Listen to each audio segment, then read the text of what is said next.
On Sunday, February 22, 2026, a date that would soon be etched into the memories of millions, the East Coast awoke to a sense of foreboding.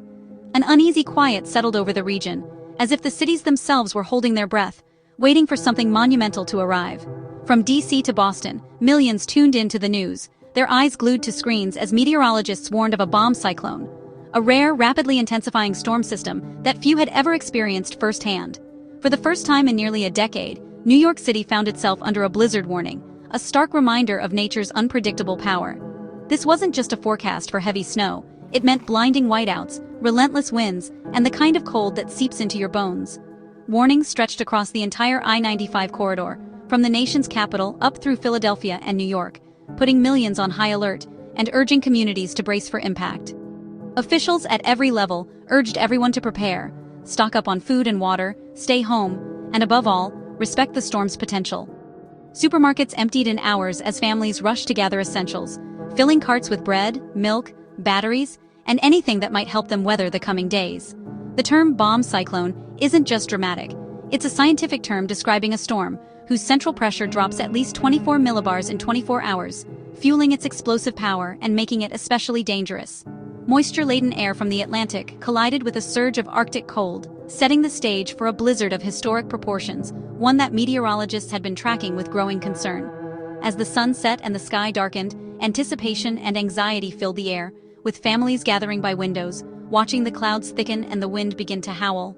Mayors and governors held urgent press conferences, emphasizing the seriousness of the threat and reminding everyone that this was not a typical winter storm. The message was clear: travel would soon be impossible, power outages were likely, and emergency services might be stretched to their limits. The city's usual energy faded, replaced by a tense calm as streets emptied and lights flickered in the swirling snow. This was not a storm to underestimate. It was a force of nature that demanded respect and caution. The last time New York faced a blizzard warning, the city was paralyzed for days, with streets buried and daily life brought to a standstill.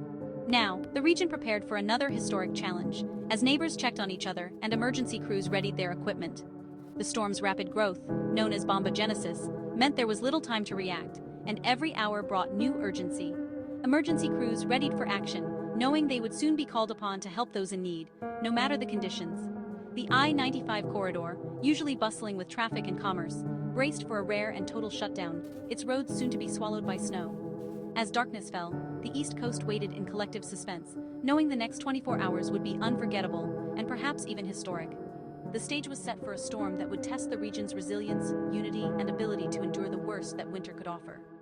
All eyes were on the sky, waiting for the first flakes to fall, as a rare warning became a shared moment of anticipation across the East Coast.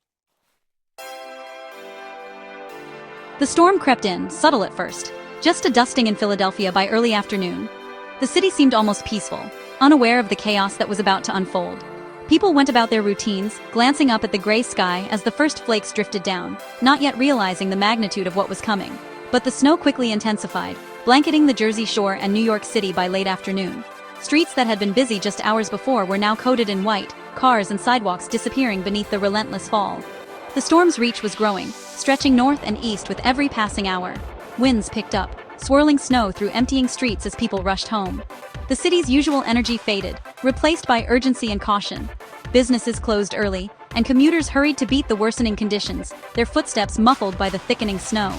By evening, Boston was under siege, the blizzard now dominating the entire I-95 corridor. From Philadelphia to Boston, the storm's grip tightened, uniting cities in a shared struggle against the elements. Snow fell at rates of up to 2 inches per hour, making roads impassable within minutes. Plows struggled to keep up, their headlights barely visible through the swirling whiteout. Emergency crews braced for a long night ahead. The city lights reflected off the snow, casting an eerie glow over deserted neighborhoods. Streets that were once alive with activity now lay silent, blanketed in white, the only sounds the wind and the distant hum of snowplows. Visibility dropped to near zero as winds whipped the snow into blinding drifts. Even the most familiar streets became treacherous, landmarks vanishing behind curtains of swirling snow. The blizzard's full force arrived overnight, with relentless snow and howling winds. Windows rattled, and the storm battered buildings, testing the endurance of everyone sheltering inside. Public transit ground to a halt, highways emptied. The city's pulse slowed to a crawl, as if holding its breath until the storm passed. For millions, the only option was to hunker down and listen to the storm's fury outside.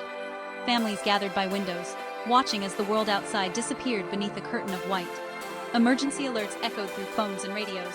Warnings urged everyone to stay indoors, as authorities worked to keep people safe and informed. The storm's timeline matched forecasts, relentless, unyielding, and dangerous. Meteorologists tracked its every move, updating the public as conditions worsened. By midnight, the region was locked in a battle with nature. The blizzard showed no signs of letting up, its power undiminished as the hours ticked by. The snowstorm's beauty masked its danger. Beneath the pristine surface, icy hazards lurked, and the risk of power outages and accidents grew with every passing hour. The blizzard would rage through the night, leaving a transformed landscape by morning. Streets, parks, and neighborhoods would be unrecognizable, buried under a thick, silent blanket of snow. The East Coast was at the mercy of a historic winter storm. Communities braced for what the morning would reveal, knowing recovery would take days, if not weeks. All anyone could do was wait for dawn, hoping for safety and the promise of a new day after the storm.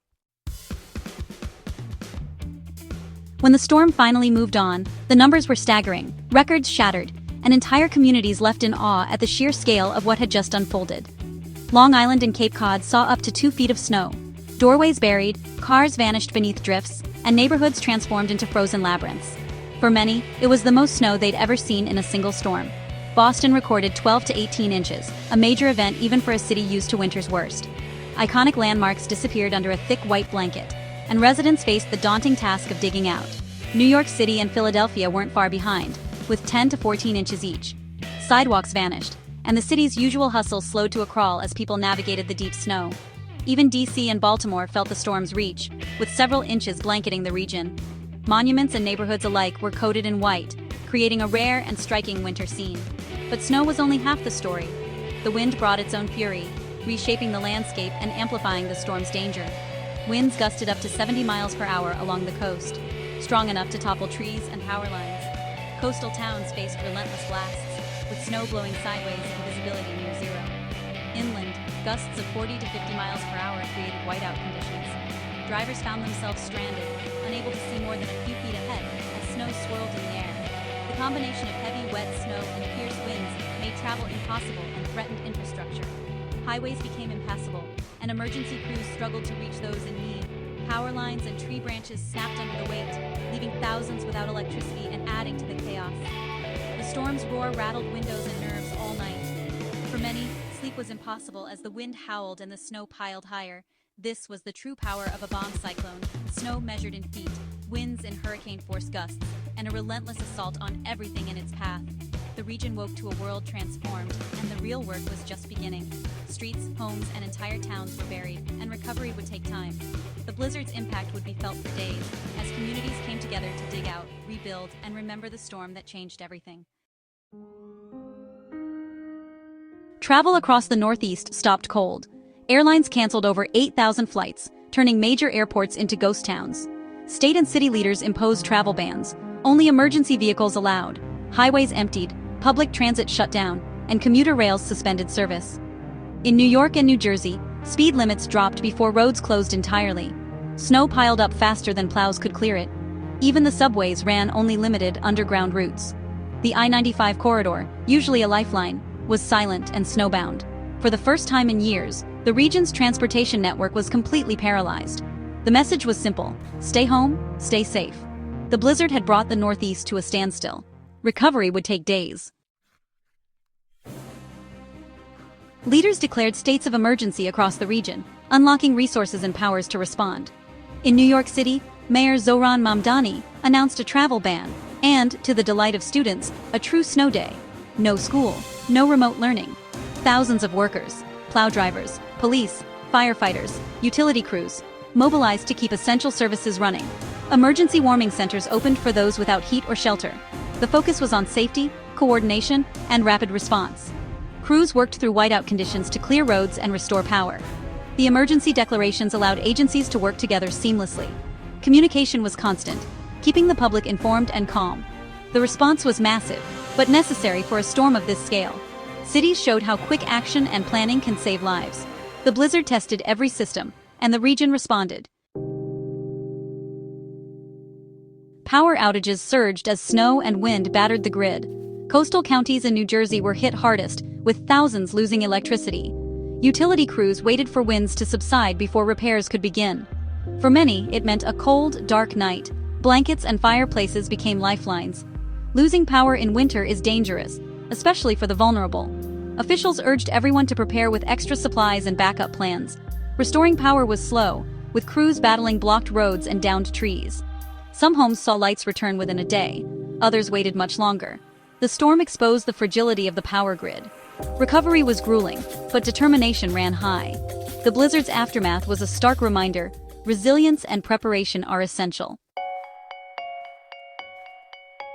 As the blizzard approached, memories of Hurricane Sandy resurfaced, but officials stressed this was not another Sandy. Sandy's devastation came from storm surge and catastrophic flooding. The blizzard's winds were fierce, but the flooding was minor by comparison. Wind direction and speed were different. The blizzard moved faster and didn't linger. Sandy's sustained winds and massive surge caused lasting destruction. The blizzard's main threats were snow, wind, and power outages, not coastal inundation. Understanding these differences helped people focus on the real dangers. Each storm is unique, demanding its own response. The lesson: prepare for what's coming, not what's past. When the storm passed, a new energy emerged: community. Neighbors grabbed shovels, clearing paths for each other and checking on the vulnerable. Young people helped the elderly. Strangers shared supplies. Online groups buzzed with offers of help and requests for aid. The blizzard brought families together. Board games, home-cooked meals, and time to reconnect. The old-school snow day became a rare gift in a busy world. Community resilience filled the gaps official services couldn't reach. The region's strength wasn't just in plows and power crews, but in human connection. People worked together to dig out and recover. Compassion and cooperation were everywhere. The blizzard revealed the best in neighborhoods up and down the coast. Recovery was a team effort. This spirit is the region's greatest asset. As the snow cleared and power returned, the region reflected. The blizzard of 2026 was a test of preparedness and resilience. Early warnings and decisive action saved lives. The storm exposed weaknesses in infrastructure and the power grid. Investing in stronger systems and smarter technology is crucial. Community networks proved vital. Preparedness is everyone's responsibility.